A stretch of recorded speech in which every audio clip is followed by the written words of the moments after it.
Hey y'all, Chuck and Kate here.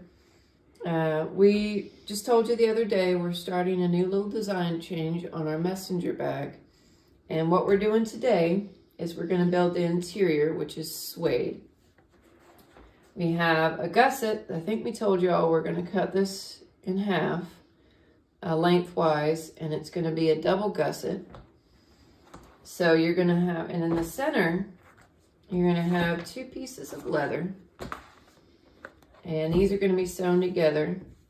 And you're going to have a little envelope right there. And come zoom in on this, Daddy. I want to show y'all. See this right here? That is the character that we love to see. That is full grain vegetable tan.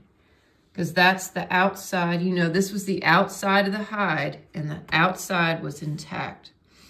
And that's little fat grains right there. Because this was a 2,000-pound animal that grew really fast. And that's not a defect. That's character that we love to embrace here at Happy Hollow. So stay tuned for the next update.